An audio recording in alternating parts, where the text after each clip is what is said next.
Gate कैसे खुला हुआ? इस वक्त कौन आया होगा?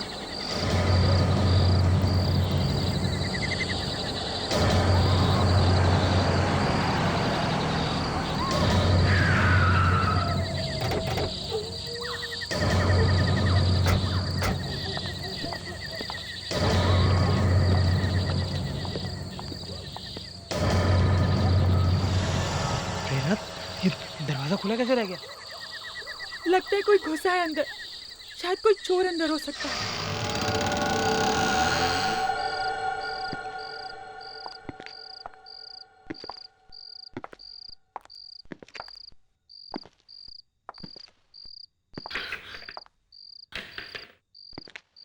संभाल के। पहले लाइट तो ऑन करो। हाँ।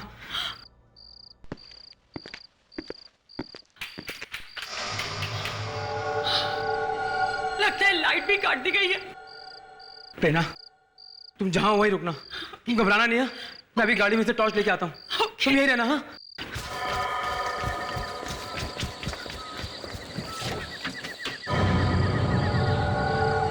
कौन है घर में? कौन घुसा है अंदर?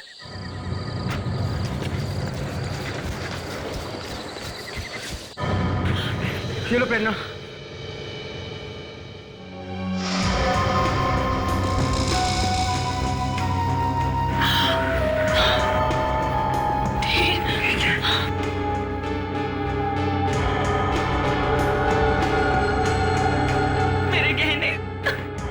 देखो प्रेरणा,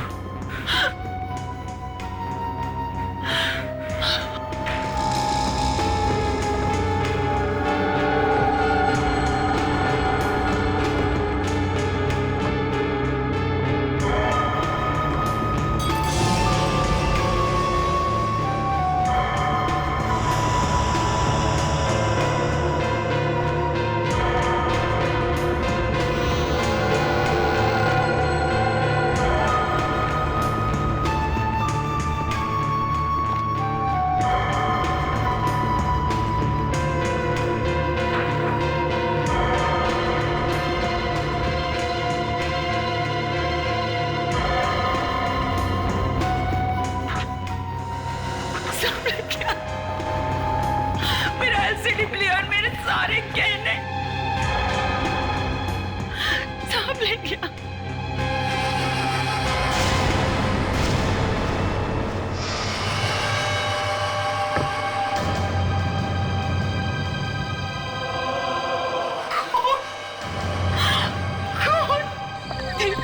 हम पुलिस को फोन करो। चाहे वो अभी भी यहीं कहीं छिपा हो सकता है। हाँ मैं करता हूँ।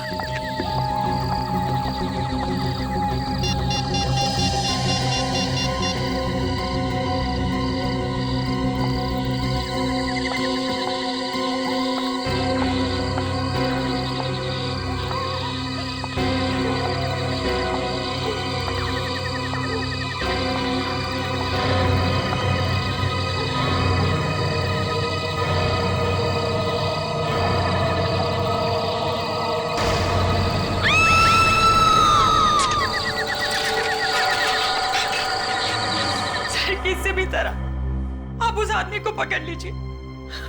देखिए देखिए हमारे घर की क्या हालत की है उसने। अब घबराइए मत, कुछ नहीं होगा। कहाँ है? सर वो वहां पर सर।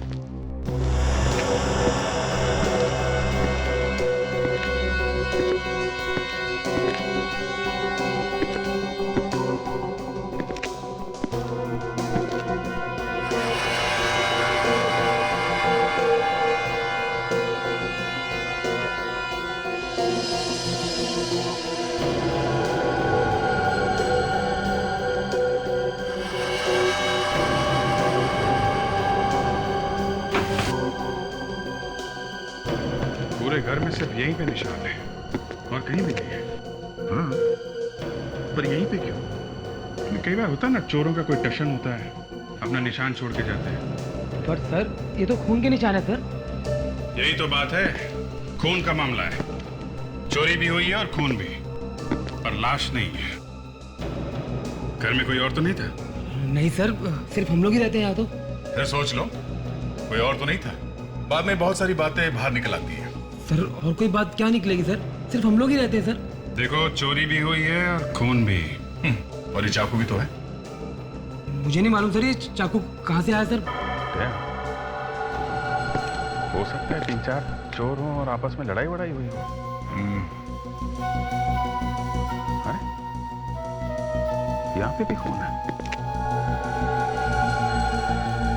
बस यहाँ भी खून पड़ा है। हाँ अभिजीत, कुछ मिला? सर यहाँ पे खून की बूंदें हैं। क्या? हाँ, यहाँ थोड़ा ज्यादा खून पड़ा हुआ है। यहाँ तो ज्यादा है। एक तो यहाँ है सर, और अंदर किचन में भी काफी ज्यादा खून पड़ा है। तो ऐसा लगता है किचन में किसी को चाकू लगा है और वहां से खून बहना शुरू हुआ। वहां से भागा होगा और यहाँ पे खड़ा होगा या फिर गिरा होगा यहाँ पे। तो प्रॉब्लम ये है सर, खून यहाँ से आगे बिल्कुल थोड़ा है सर। ये देखिए, ये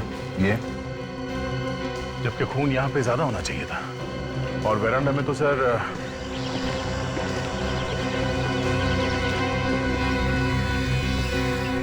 कहीं भी एक बूंद नहीं है सर, एकदम साफ है।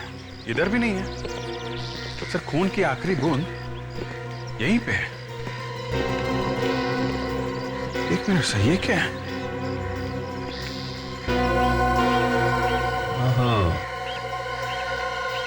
इस इंसान के खाल लगी हुई है। ओह, तभी मैं सोच रहा हूँ सब उल्टा पुल्टा है सर। यहाँ पे किसी को चोट लगी है। मतलब कोई अंदर जा रहा था जब चोट लगी? शायद। किचन में चाकू नहीं चला है क्या? शायद नहीं। तो सर चाकू पे खून तो लगा हुआ है। सर चाकू पे खून लगा हुआ है, फिर भी किसी ने किसी को चाकू से नहीं मारा। ये कैसे हो सकता है सर? फ्रेडेक्स, बूढ़े आदमी को लेके आओ। Yes sir.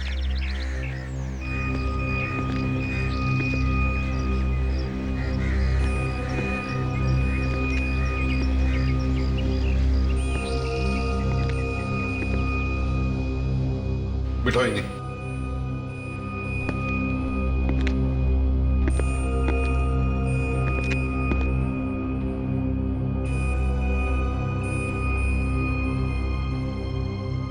इनका पैर चेक करो।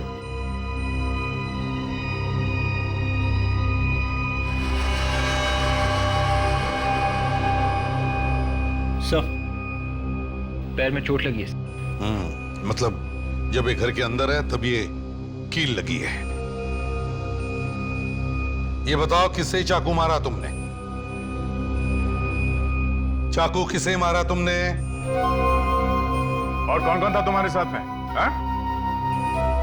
अरे अब तो पकड़े गए हो, सच सच बता ही दो। सर लग तो ऐसा रहा है कि इन्होंने कई दिनों से खाना तक नहीं खाया। ठीक है, ले चलो इसे ब्यूरो में। इसे नहलाओ धुलाओ खाना खिलाओ, फिर देखते हैं चक्कर क्या है।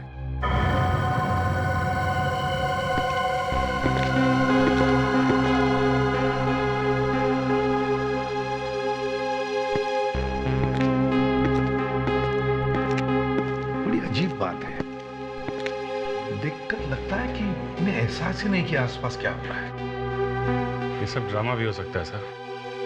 अभी जो ड्रामा तो नहीं लगता है, शायद इन्हें सचमुच एहसास ही नहीं है कि क्या हो रहा है। और वैसे भी कोई गरीब आदमी नहीं लगता है। इसने जो कपड़े पहने थे किसी अच्छे दुकान से महंगे कपड़े लिए हैं, और हाथ में अंगूठी देखी, बहुत महंगी है। सर कपड़े वपड़े कहीं से चुरा भी सकते हैं। सर इस आदमी की हालत बहुत खराब है। केस ऑफ डिमेंशिया हो सकता है। डिमेंशिया? हाँ सर, डिमेंशिया में इंसान सब कुछ भूल जाता है, उसे कुछ याद नहीं रहता। उसे खाना कैसे खाते हैं ये भी याद नहीं रहता, कौन है कहाँ है कुछ भी याद नहीं रहता उसे। अरे तो फिर पता कैसे चलेगा कि इसके कपड़ों में वो खून आया कहाँ से और वो चाकू कहाँ से आया इसके पास? ये बताना मेरे लिए मुश्किल है, लेकिन इतना मैं जरूर कह सकता हूँ कि ये आदमी किसी का खून नहीं कर सकता। बॉस चाकू के ऊपर जो उंगलियों के निशान हैं वो इसी आदमी के। देखा सर, मैं कह रहा हूँ इस आदमी का इस केस के साथ कोई ना कोई कनेक्शन जरूर है। सालुंखे, इस आदमी के कपड़ों पर जो खून मिला है वो, इसके कपड़ों पर जो खून मिला है वो AB पॉजिटिव। और इस आदमी का ब्लड ग्रुप? इस आदमी का ब्लड ग्रुप B पॉजिटिव। मतलब किसी ना किसी का खून तो हुआ है। हाँ, खून तो हुआ है। और ये कुछ बोलने को तैयार ही नहीं है। किसी तरीके से लाश मिले तो बात कुछ आगे बढ़े। बॉस, इस आदमी के जूतों और कपड़ों में से जो मिट्टी मुझे मिली है उसमें कुछ अजीब अजीब तरीके की चीजें मिली है। क्या? जैसे एक तो लोहे पर जो जंग लगती है, रस्ट, वो मिली है, थोड़ी सी ग्रीस मिली है और कुछ अजीब तरीके के लोहे के छोटे छोटे टुकड़े मिले हैं। और इतना ही नहीं, यही सारी चीजें मुझे उस चाकू पर से भी मिली। रस्ट, ग्रीस, लोहे के टुकड़े, इसका मतलब है सर कोई गैराज हो सकता है? सर एक फोन आया था सर, पीरी में एक लाश मिली है। पीरी में? हाँ सर, यहाँ से 50 किलोमीटर दूर एक स्क्रैप यार्ड में लाश मिली है सर। स्क्रैप यार्ड में? सर स्क्रैप यार्ड में तो ये सब मिलता है, जंग लगी मिट्टी, लोहे के टुकड़े, ग्रीस। You're right, Abhijit. कहीं ये वही लाश नहीं है जिसे हम ढूंढ रहे हैं?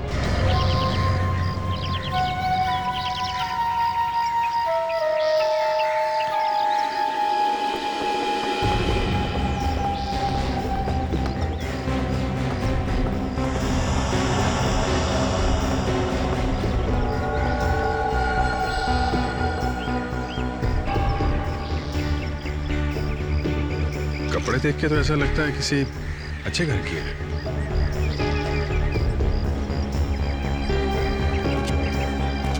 हाँ तो वॉचमैन, तुम कह रहे थे कि तुम्हें मालूम ही नहीं पड़ा कि ये लाश यहाँ आई कैसे? हैं? जी सर। क्यों, सो रहे थे क्या तुम? हाँ? वो ज्यादातर मैं यहाँ नहीं होता हूँ सर, और यहाँ कोई ऐसी चीज भी नहीं है जो चोरी हो जाए सर। मैं 3-4 दिन के बाद आज यहाँ आया हूँ सर, तो मैंने देखा ये मरी पड़ी है सर। आसपास देखो, इस लड़की का कोई सामान मिलता है क्या? ये कुछ ना कुछ तो लेके आई होगी ना? देखो, अच्छी तरीके से देखो सब। सर सैंडल पे कुछ लगा हुआ है सर।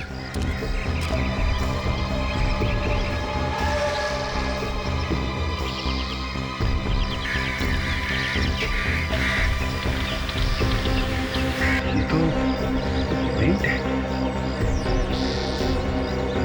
इस सैंडल पे भी लगा हुआ है। सर दोनों पेंट अलग अलग है सर। इसका मतलब ये लड़की किसी ऐसी जगह गई है जहां जमीन पे पेंट गिरा हुआ था। जी, इस वॉचमैन ने तो देखा ही नहीं इस लड़की को यहाँ पे, ये था ही नहीं यहाँ पे। है? लड़की का गला काटा गया था, काफी खून बहा होगा, मगर यहाँ आसपास खून की एक बूंद भी नहीं है। ये भी तो हो सकता है बॉस कि खून कहीं और किया गया हो और लाश को यहाँ पे लाके फेंक दिया। बूढ़े आदमी के जूते पे जो मिट्टी हमें मिली है वो मिट्टी बिल्कुल वैसी है जैसी मिट्टी हमें स्क्रैप यार्ड में मिली। मतलब जहां पर लाश मिली है ये मिट्टी बिल्कुल वैसी है। मतलब वो बूढ़ा आदमी था वहां पे जब ये खून हुआ? 24 घंटे पहले तो था, उसके आगे का पता नहीं। अरे सर, अब ये 24 घंटे कहां से घुसेड़ दिए बीच में? अभिजीत, लड़की की मौत 24 घंटे पहले हुई है। अगर बूढ़े आदमी के हाथ में चाकू था और उस चाकू पर लड़की का खून लगा हुआ था तो मतलब साफ है कि यह आदमी 24 घंटे पहले वहां पर था। सर, अब उस बूढ़े आदमी का मुंह खुलवाना बहुत जरूरी हो गया है। सर, उस लाश से कुछ और पता चला? देखो, ये तो सभी ने देखा है कि लड़की के गले पर चाकू से वार किया गया। सर, कोई ऐसी बात पता चली है जिससे हम ये लड़की कौन है ये जान सके? तारिका, दिखाओ जरा वो स्लाइड्स। जी सर। लड़की के कपड़ों का एक बड़ा क्लोजअप। सर ये तो किसी धागे के रेशे लग रहे हैं। जी, रेशे ही है। रेशे जो डस्टर और नकली फूल बनाने के काम आते हैं। नकली फूल, आर्टिफिशियल फ्लावर्स जो घर के डेकोरेशन में काम आते हैं। बिल्कुल बिल्कुल वैसे ही फूल। मगर ये नकली फूल वहां स्क्रैप यार्ड में पहुंचे कैसे? सिर्फ इतना ही नहीं, ये जो अलग रंग दिख रहे हैं ना, ये पोलन सीड्स के धब्बे हैं। मतलब असली फूलों में से निकलता है वो पोलन सीड्स? हाँ, वही फूलों के बीज। और ये ऐसे वैसे फूल नहीं है, एंड्रोइस ब्लू। एंड्रोइस ब्लू? बहुत कीमती होता है सर। ऐसे दिखता है एंड्रोइस ब्लू।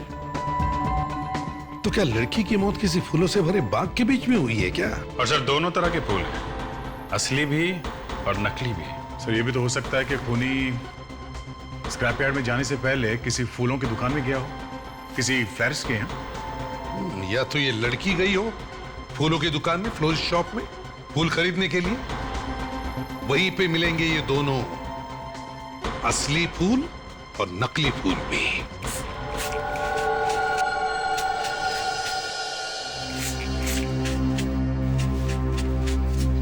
तो ये दुकान है यहाँ पे एड्रॉइस ब्लू और ये नकली फूल दोनों मिलते हैं। लगता है इस फूल वाले ने कुछ गड़बड़ की है बस। ये ऐसे पेंट लगे हुए फूल रखते ही क्यों हैं आप यहाँ पे? उनकी ज्यादा डिमांड है मैडम, वही तो ज्यादा बिकते हैं। ये रंग जाएगा कि नहीं? निकल जाएगा, कल तक निकल जाएगा, बस घर जाके धोइएगा। ये क्या हुआ है? कुछ नहीं, थोड़ा सा रंग लग गया। थोड़ा सा दूर से ही दिख रहा है। लेकिन लगा कैसे ये? बस यूं ही इधर कहीं। ये लोग असली फूलों के साथ नकली फूल रखते हैं और उसके बाद उस पे हाथ से रंग लगा देते। तो क्या हुआ, कोई गुनाह किया क्या? मैडम ये हमारा बिजनेस है, बिजनेस। मैं तुम्हारी शॉप पे आज के बाद दोबारा कभी नहीं आऊंगी। देखो हम लोग सीआईडी से।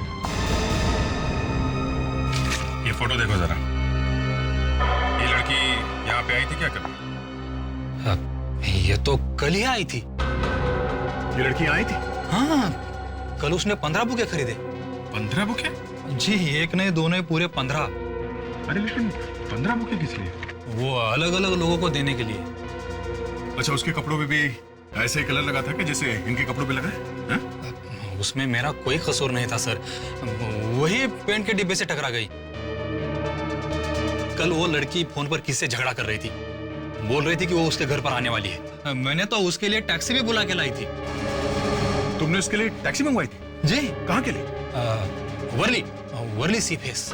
वर्ली सी फेस, ओके। वर्ली सी फेस जाके एक एक फ्लैट चेक करते हैं।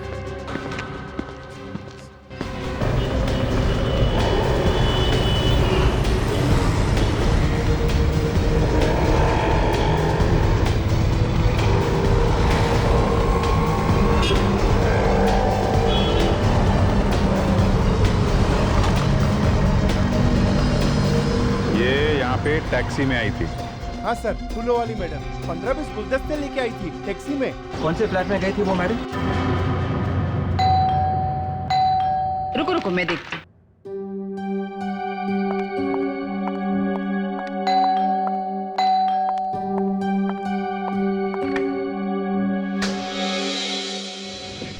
देवेन है घर में? हाँ, लेकिन आप? हम लोग सीआईडी से। सीआईडी?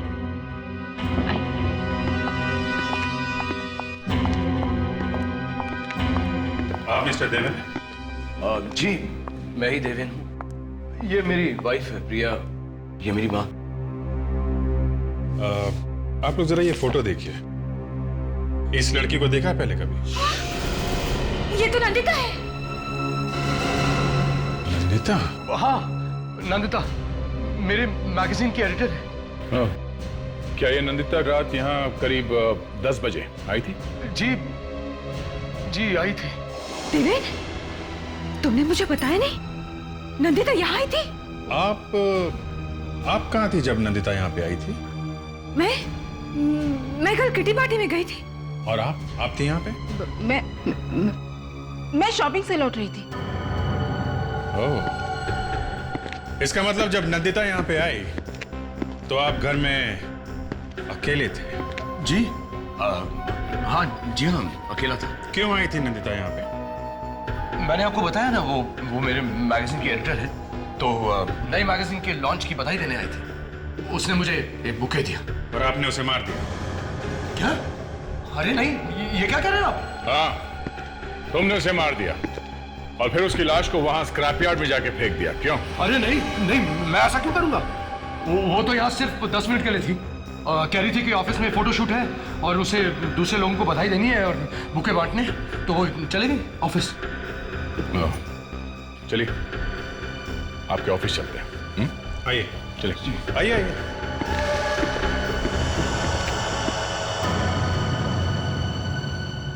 विश्वास ही नहीं हो रहा है नंदिता इस दुनिया में नहीं रहे। पता नहीं कैसे हो गया ये सब कुछ। वही तो हम भी ढूंढने की कोशिश कर रहे हैं कि ये सब हुआ कैसे। एक बात बताओ, नंदिता कल ऑफिस आई थी क्या? नहीं सर, शायद कल नंदिता ऑफिस आई नहीं थी। शायद मतलब? सर एक्चुअली कल हम बहुत बिजी थे, हमारी मैगजीन का इंटरनेशनल एडिशन लॉन्च हो रहा है, उसी के चक्कर में लगे हुए थे और किसी को ध्यान ही नहीं रहा। कमाल है, किसी को भी ध्यान नहीं रहा कि नंदिता कल यहाँ पे आई थी या नहीं।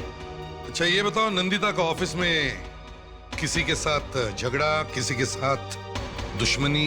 एक है सर जिसके साथ कुछ हुआ था। कौन है वो? वंशिका, प्रतीक तुम्हारा दिमाग तो ठिकाने पर है। सर वो एक साथ ऑफिस में काम करते हैं तो छोटे मोटे झगड़े होते ही रहते हैं। और सर उसकी कुछ और ही प्रॉब्लम थी।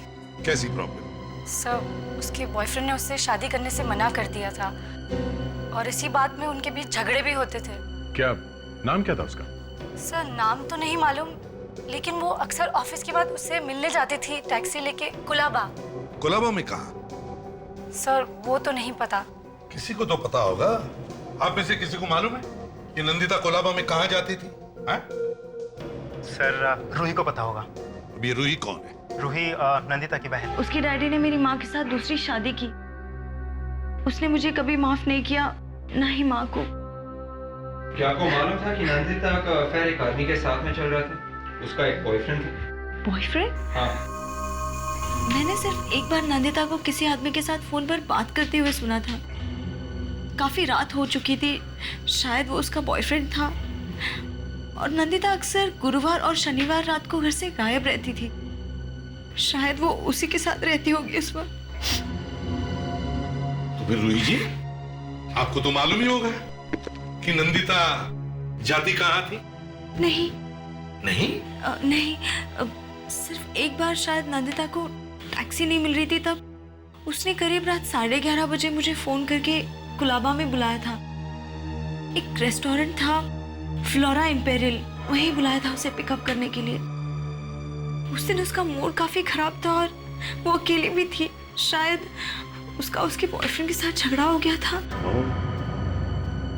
ठीक है, अब जा सकती है। विवेक, जरा इन्हें छोड़ा। कोलाबा सर, नंदिता ऑफिस से कोलाबा के लिए टैक्सी मंगवाती थी। फ्लोरा इंपीरियल होटल, चल के देखना चाहिए। इस लड़की को पहचानते हो? हाँ सर, ये यहाँ पे अक्सर आया करती थी। इसका खून हो गया है। हाँ। ये पहले से ही यहाँ टेबल बुक करा लिया करती थी। और सर ये ज्यादातर 12 नंबर टेबल पर बैठती थी। Table number 12? अच्छा, ये अकेले आती थी या इसके साथ में कोई और भी आता था? एक आदमी और आता था सर। कौन था वो? कुछ मालूम है उसके बारे में? टेबल नंबर 12 पर ज्यादातर विशाल रहता है। एक सेकंड सर। विशाल। जी सर। सर विशाल, ये फोटो देखो, पहचानते हो इसे? जी सर, पहचानता हूँ। इस लड़की के साथ में जो आदमी आता था उसको भी पहचानते हो? नहीं सर। अच्छा, ये पैसे कैसे देते थे? कैश से या क्रेडिट कार्ड से? हाँ सर, कैश से। अच्छा, इस आदमी के बारे में कुछ और बता सकते हो आप लोग? हाँ सर, 1-2 बार उसने हमारा कार्ड भरा था, ये जानने के लिए कि सर हमारे होटल की सर्विसेज कैसी हैं। कार्ड दिखा सकते हो? हाँ जी सर। ज्यादातर लोग एड्रेस और टेलीफोन नंबर लिखते हैं उस पर। भागते चोर की लंगोटी सही। सर ये रहा। माय गॉड, ये नहीं, तुम ऐसे नहीं मानो।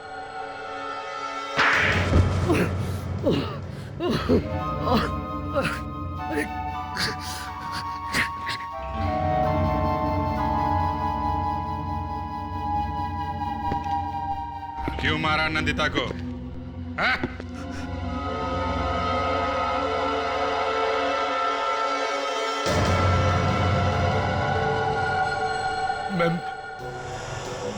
मैं मानता हूँ कि मेरा नंदिता के साथ अफेयर चल रहा था। तो वो कहने लगी कि मेरे साथ शादी कर लो, और शादी तुम कर नहीं सकते थे क्योंकि तुम्हारी एक वाइफ घर पे बैठी है।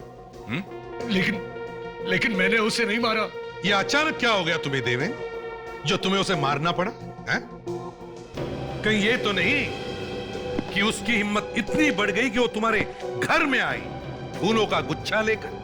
मैंने उसे समझाने की कोशिश की। हाँ हाँ, वो तो हमें अच्छी तरह से मालूम है। किस तरह से समझाया तुमने उसे? उसकी मौत तुम्हारे घर में आने के बाद हुई है, समझे? नहीं। कहां पे मारा उसे? घर में? और फिर ले जाकर के बाहर फेंक दी लाश उसकी? नहीं सर, नहीं। अच्छा, कोई गवाह है जो बता सके कि घर में कुछ नहीं हुआ था? तुम्हारी वाइफ थी घर में जब नंदिता वहां अचानक आई? तो मां थी? नहीं। कोई भी नहीं था घर में? अच्छा मौका था नंदिता का खून करने का। लेकिन मैंने उसका खून नहीं किया। जब वो मेरे घर से गई थी तो वो जिंदा थी। और तो और मुझे धमकी देकर गई कि दुनिया के सामने वो बता के ही छोड़ेगी कि सच्चाई क्या है। अब आई ना सच्चाई बाहर। फ्रेडरिक्स, उस आदमी को लेकर आओ। Yes sir. तुम्हारे पास गवाह नहीं है, पर हमारे पास गवाह है।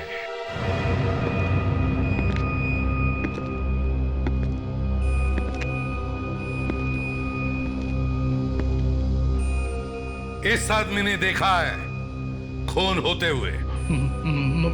मगर खून तो। फ्रेडरिक्स, इनका चेहरा दिखाओ।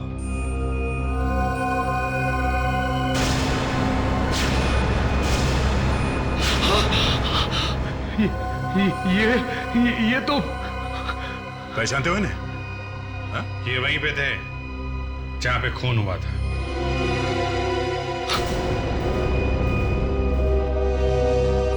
इतना डर लग गया कि मुंह ही घुमा दिया। ये मेरे डैडी है। डैडी? हमारे डैडी और सड़क पे घूम रहे हैं। इनका नाम चंद्रकांत है। मैं और मेरी वाइफ इन्हें बॉम्बे के बाहर छोड़कर आए थे। क्यों? क्योंकि इनकी दिमागी हालत ठीक नहीं है इसलिए? शर्म आनी चाहिए तुम्हें। फ्रेडरिक्स, चंद्रकांत जी को लेके जाओ। चलिए। देवेंद्र का अफेयर चल रहा था, मुझे तो पता ही नहीं चला। जिंदगी में ये दिन भी देखना पड़ेगा, मालूम नहीं था। पहले कभी आई थी वो घर में? वैसे तो किसी न किसी बहाने से आती ही रहती थी, पर अफेयर होगा ये तो। तुम्हारी नंदिता के साथ अच्छी दोस्ती थी? इनके साथ, देवेंद्र की सौतेली माँ इनके साथ बहुत ज्यादा बात करती थी। तभी मुझे समझ जाना चाहिए था कि इनको मालूम था। ये क्या कह रही हो तुम? और नहीं तो क्या, देवेंद्र ने आपको बताया होगा ना, तभी तो आप इतना घुल मिल के बातें करती थी। ये देखो, बिना बात की कोई कहानी मत बनाओ तुम। क्या बातें करते थे आप लोग आपस में? आप इसकी बातों पे मत जाइए, ये झूठ बोल रही है। मैं झूठ बोल रही हूँ? मैं झूठ बोल रही हूँ? एक तो मेरे हस्बैंड का अफेयर करवाया तुमने, और ऊपर से। प्लीज प्रिया, माँ को क्यों फंसा रही? इन्हें मालूम नहीं था। चंद्रकांत जी, अब ये फोटो देखिए। ये फोटो देखिए चंद्रकांत जी, अब यहाँ पे खून हुआ है। अब इस लड़की का खून हुआ है।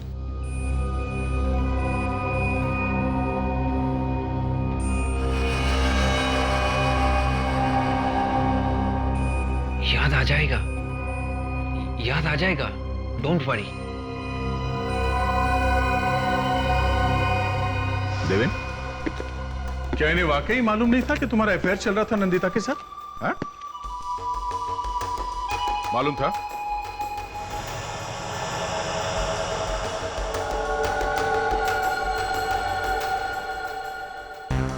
मालूम था या नहीं? हाँ? थोड़ा देखा, इन दोनों ने ही मिलके कुछ किया है। हाँ, इन दोनों ने ही मिलके कुछ किया है। पहले तो अपने बाप को ही घर से बाहर निकाल दिया। लेकिन मुझे तो इन दोनों ने बोला था कि उन्हें हॉस्पिटल में रखा है। और तुमने मान लिया? शर्म नहीं आई तुम्हें? पति रास्ते पर ठोकरे खा रहा था और तुम लोग घर में बैठकर गुलछर्रे उड़ा रहे थे। पैसों के लिए दूसरी शादी की है इन्होंने सर, और ये खून, ये भी पैसों के लिए हुआ है। नहीं, ऐसी बात नहीं है। ऐसा ही है। नंदिता ने इससे कहा होगा मुझसे शादी कर लो, हाँ? पर ये प्रिया को छोड़ नहीं सकते थे, क्योंकि घर में सारे पैसे प्रिया लेके आती थी। तो माँ और बेटे ने सोचा नंदिता को रास्ते से हटा देते हैं, न रहेगा बास न बजेगी बांसुरी। क्यों? मगर इन्होंने ये नहीं सोचा कि जिसे इन्होंने घर से बाहर निकाला उसी ने इन्हें खून करते हुए देख लिया।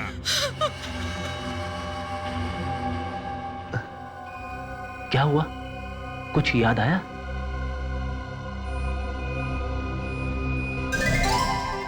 क्या हुआ सर?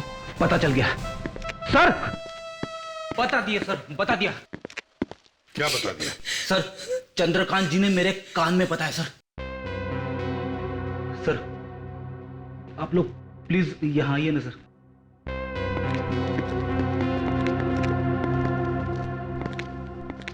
चंद्रकांत जी ने सिर्फ एक शब्द बोला सर। क्या क्या बोला? बेल। बेल? हाँ सर, घंटी। घंटी? अभिजीत एक बात समझ में नहीं आ रही है, ये जो बेल की साउंड, मेरा मतलब है ये घंटी की आवाज, चक्कर क्या है? सर घंटी की आवाज से चंद्रकांत जी खूनी के बारे में कुछ बताना चाहते हैं। ये हो सकता है, ये हो सकता है। सर मैंने सारी आवाजें डाल दी है सर कंप्यूटर में। गुड, अब शुरू करो।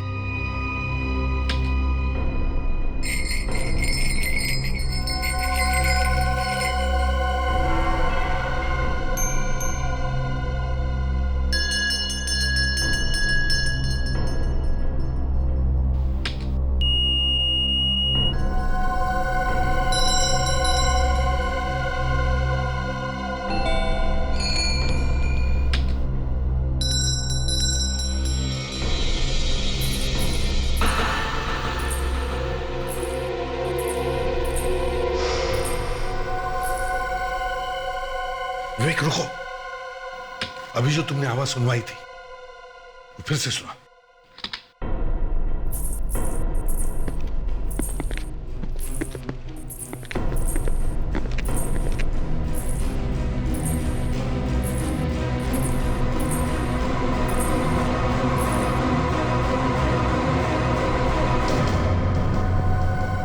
तो इस आवाज के साथ खूनी का कनेक्शन है सर।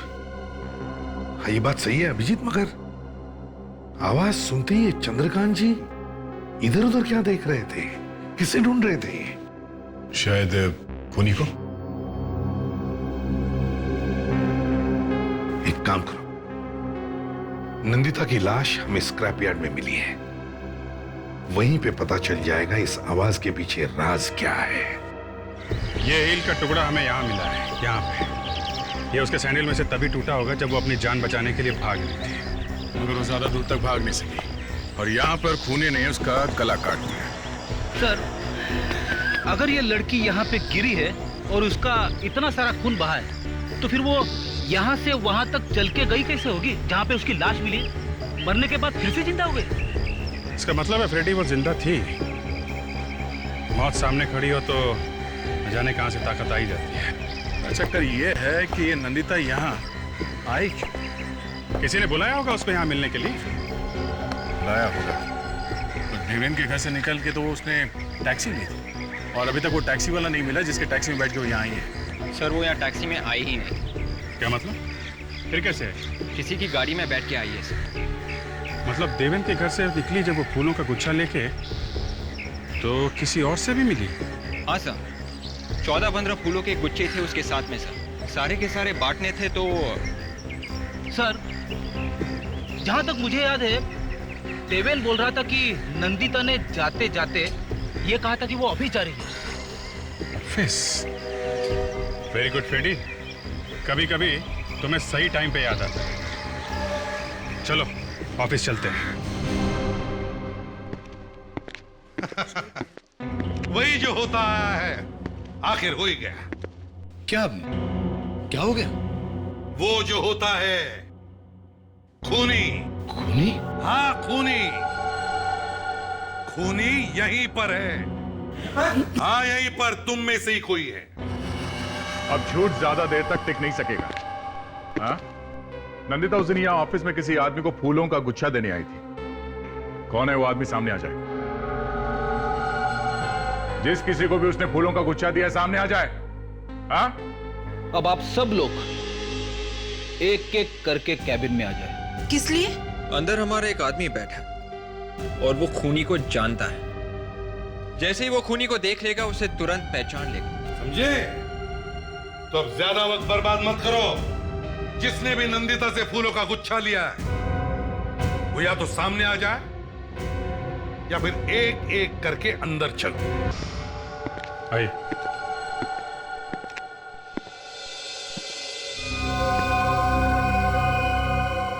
चंद्रकांत जी, जरा देखिए इन्हें, क्या पहचानते हैं इन्हें?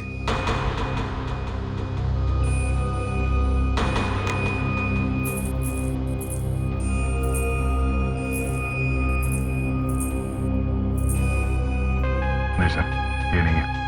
ठीक है, आप जाइए।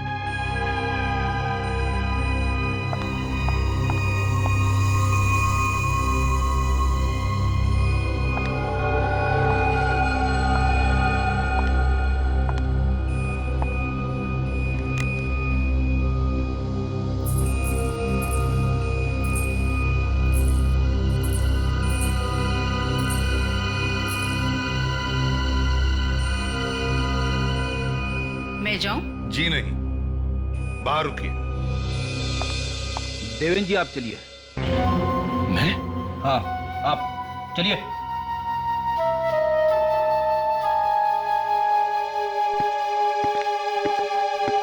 अगला नंबर आपका है प्रिया जी। मेरा? जी।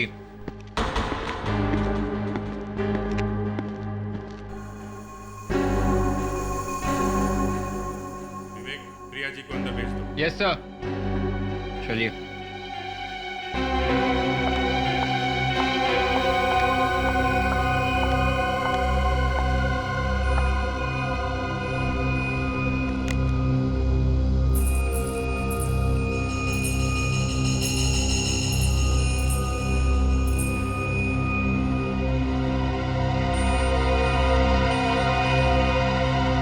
नहीं सर। क्या मैं जा सकती हूँ? जी।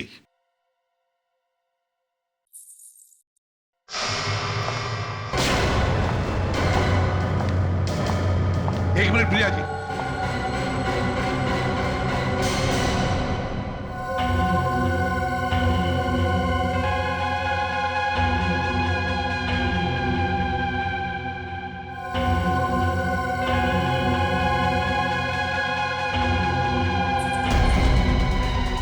पापा, ये क्या कर रहे हैं आप? पापा मेरा हाथ छोड़िए। पापा मेरा हाथ छोड़िए। पापा हाथ छोड़िए मेरा। पापा मुझे जाने दीजिए। छोड़िए। ये क्या कर रहे हैं आप पापा?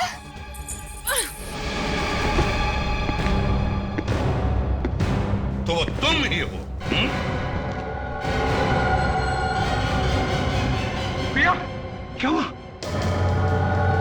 अरे क्या हुआ प्रिया? कुछ नहीं, वही हुआ जो हमेशा होता आया है। खूनी पकड़ा गया है। सॉरी, पकड़ी गई है। कौन है खूनी? यही है जो तुम्हारे सामने खड़ी है। प्रिया, तुम? हाँ, हाँ मैं। पर सारा कसूर तुम्हारा है। मेरा? हाँ तुम्हारा। मुझे तुम्हारे और नंदिता के बारे में पहले से पता था। उसने जब नंदिता घर आई तुम्हें धमकी देने के लिए, उसके बाद उसने मुझे फोन किया था और उसने मुझसे कहा कि उसे कुछ जरूरी बात करनी है। वो मिली थी तुमसे? हाँ। कहाँ? और कहाँ? स्क्रैप यार्ड, जहां पे इन्होंने नंदिता का खून कर दिया। मगर भगवान भी कैसा खेल खेलता है। जिस आदमी को तुम दोनों ने रास्ते पर फेंका था मरने के लिए, चंद्रकांत जी को, अपने पिताजी, वो उस वक्त वहीं पर थे और उन्होंने तुम्हें देख लिया खून करते वक्त। बेचारे ने गलती से वो फेंका हुआ चाकू उठा लिया स्क्रैप यार्ड से और किसी तरह से वहां बंगले में पहुंच गए। तुम्हें तो सजा मिलेगी, पूरी सजा मिलेगी। फांसी होगी तुम्हें।